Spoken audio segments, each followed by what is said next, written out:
A few days ago, I got a chance to speak with a friend who came to me and said he wanted to become a reader. Now, this is a person who maintains a high-level professional career, has 3 different children, and is just a great father. So at the end of the day, when he has filed all of the paperwork and he has given out all of the piggyback rides, he has just enough energy to fall asleep. And yet he wants to become a reader and asked me how he could do that. And as we got to talking, we came up with a simple system to get him into the habit of reading without it being too overwhelming. So if you can identify with my friend and you want to improve your daily reading habit, let's help you with that today. Welcome to this week's episode of the Read Well podcast. My name is Eddie Hood and I'm your host, where I believe it's more important to read well than to be well read. So grab your favorite book, open up your notes, and let's get ready to learn something fascinating. Hey readers, welcome back. I'm so glad that you are here. I just want to let you know that the podcast is doing so incredibly well, and that's thanks to each of you. I am honored that you are here listening, and in the past couple days, we've had almost 3,000 downloads of the show, which is just blowing my mind. And we recently had a new review come in on Apple iTunes. So we're up to 18 reviews now, which means the world to me. You can go to Apple iTunes, and there's like 5 little stars. You can just click on a star rating if you want, and then if you have a moment, you can leave a review, an actual text review. Well, ChemaHdz, ChemaHdz, wrote on Friday with a 5-star review, said, listened to the latest episode in this podcast and definitely will listen to more. I love reading, I love philosophy, and this podcast is easy to listen to. That brings a lot of joy to my heart because I really want to make this a show where you can flip it on in the background and hopefully have it be a peaceful part of your day, an inspiring part of your day. And I'm hoping that you can always walk away with some nugget of information to help you enjoy reading. So thank you for that review. I truly appreciate it. Now let's get into my friend's situation here where he decided he wanted to become a reader, and we started brainstorming back and forth how to do this. And we came up with a very simple system that has worked, and I think this could work for anybody. So if you are feeling a little stressed about maybe not reading as much as you would like, or you're just feeling scattered all the time, you're being pulled in 1,000 different directions, then this ought to work. It worked really well for him. So what we decided to do, and I call this the art of holding the book. I wrote a blog post about this on my website, thereadwellpodcast.com. I do write there every day, and there's always a tip about reading and how to build better reading habits. So if you want, you can subscribe to my newsletter that goes out once a week. You can do that there.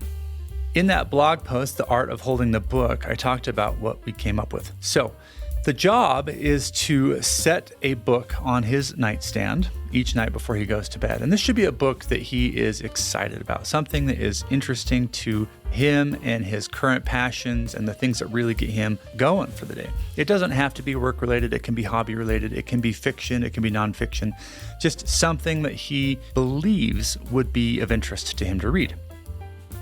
When he wakes up in the morning and the alarm clock goes off, his one job is to grab that book and hold it for 10 minutes. He's not allowed to touch his phone yet.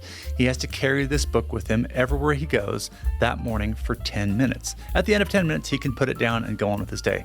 He doesn't have to open it. He doesn't have to read it. He just has to carry the thing around. Now that means that if he needs to use the restroom, he's going to be holding this book while he's trying to wipe. He's going to be holding this book while he is making sandwiches for his kids' school lunches. He's going to be holding this book when he is hugging his wife as she's going out the door to work. This book has to be in his hands physically at all times. The beauty of this little trick is that his hands are busy doing one thing, holding this book that's important to him. And as we all know, the art of holding the book means that as you're dealing with this thing, you're probably going to open it. And if you open it, you're going to get curious about what's inside. And so what he found is that everywhere he went, since it was the very first part of the day, he would open the book and he would start to read a page or two. And it's interesting because a lot of people will say, I'm not a good reader in the morning until I have my coffee, or until I get the kids out the door and I have a perfectly quiet home, I need all of the environment variables to be just right before I can be a reader. And I appreciate that. I do. I think that is the ideal reading situation. I also know, in at least my life, I rarely have the ideal reading situation. I also have 4 kids and a couple different businesses, and life is crazy at all times of the day. So what I love about this system is that I am telling my brain very first thing in the morning that reading is important to me, that I'm going to carry this book around, and that I'm going to think about the art of reading. Hey everyone, I want to take just a quick second in the middle of this podcast to tell you about ChemaHdz.com. Think of highlighting a book, but add ISH at the end. ChemaHdz.com is the tool that I use to make better book notes and to organize my writing. It's where I go to capture my favorite passages, annotate them, and then to turn that research into essays, blog posts, or research papers. If you're someone that wants to get more out of the books that you love and you want to turn that into great output, go to ChemaHdz.com today. Thanks for listening, and let's get back to the show.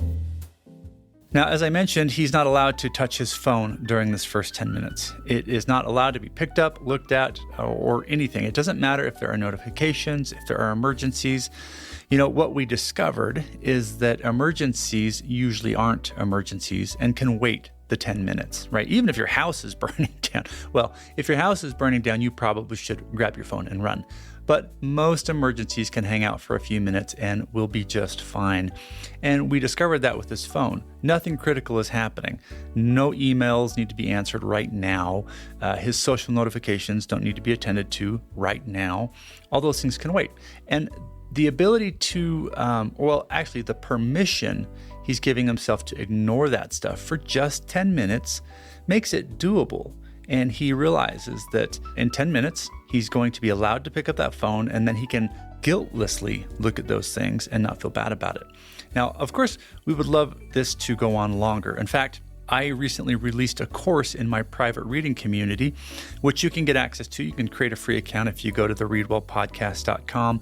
There's a button in the top navigation that says community. That's the place where I share all of my sort of premium content and what have you. I just released a challenge there, a reading challenge. I call it the 30-day focused reader challenge. And this is for people who want to read a book for longer than 2 minutes without their brain wandering off into la la land and being distracted by work and all of the other things. Well, we're using this time integral of 10 minutes right now as a starting point because reading is a stamina-related activity, right? You have to build up your stamina for it. So it's really challenging to start a reading habit and say, I'm going to read 60 minutes a day starting today. You likely will fail at that because your brain is just so used to being pulled in 1,000 directions.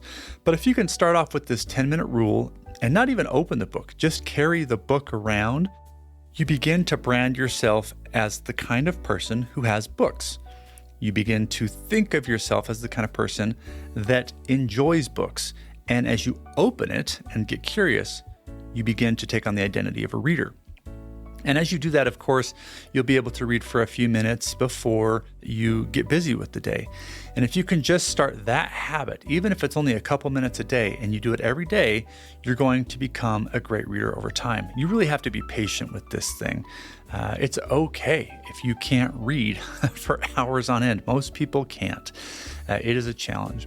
And again, if you want to take your reading to the next level and really work on your focus, then I would suggest checking out that challenge in my community. Let's take just a second to talk about the community and how it's doing. So I launched the Readwell Podcast community 2 weeks ago, and so far we're up to 34 different members in the community that have signed up, and it has been fantastic because it's not a Facebook group. It's not a giant, corporate overlord, watching us.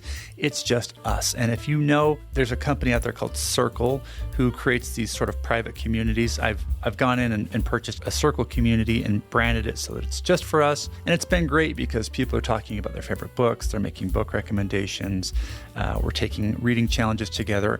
And I also host live events there every week. So if you've been looking for a philosophically focused book club, that's what I do. So I host that live event on that community every Tuesday right now.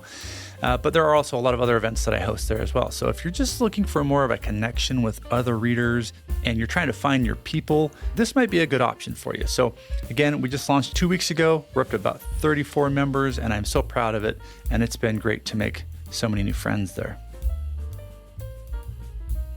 Hey, if you found this episode helpful and you are interested in building a better reading habit, I would suggest trying the holding the book idea, where just try it tonight, see what happens. Set your favorite book out.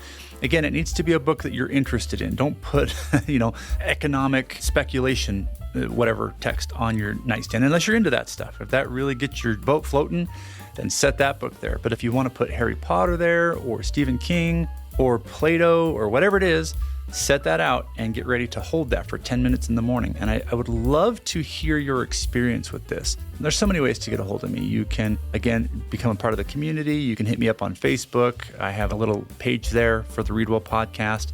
Whatever you do, I would just love to hear how it's going for you. My ultimate goal is to remind people that there is a huge amount of value in reading books, and then also that your ideas are worth sharing. I want to make sure that not only are you reading, but that you're taking time to consider what you're reading and then to share that in your community. You can do that by teaching your kids or writing an essay or creating a YouTube video or something. But it's critical that we actually apply this information in our daily lives. And with that, I want to end by saying that I also have a really fun new announcement. I just created a little store online where I want to sort of have some very specific swag for our little place on the internet here, the Read Well podcast. So I just created a mug. It's a white mug with a black interior, and on it has our mantra. The mantra at the Read Well podcast is to read slowly, take notes, and apply the ideas. So that's what it says on the mug. I just ordered my own. It's super cool, and I would love to get your feedback on that. Go ahead and go to the website. You can click on the store and have a look there. I'm going to be adding a bunch of other fun stuff on there. I've had a lot of people in the community ask for different things, so I thought it'd be cool to just have our own little swag store. Anyway, so that's up, and I would love to get to know you a lot better. I think your reading journey is important, and I want to make sure that you are really getting the most out of your books. So again, if you found this episode helpful, please take time to go over to thereadwellpodcast.com, poke around. You can subscribe to the newsletter. You can join the community, whatever works best for you. Hey, thanks for listening. I appreciate you. And remember, as always, to read slowly, take notes, and apply the ideas. I'll see you next time. If you'd like to take your reading to the next level, then head on over to our website at thereadwellpodcast.com. There you can get access to my weekly newsletter as well as up-to-date show information. Also, don't forget that I learned software development on the side just so that I could build a program to help us make better book notes as we read. If you're interested, go to highlightish.com. Think of highlighting a book, but add ish, I-S-H, at the end. highlightish.com. Thanks for listening, everyone, and we'll see you on the next show.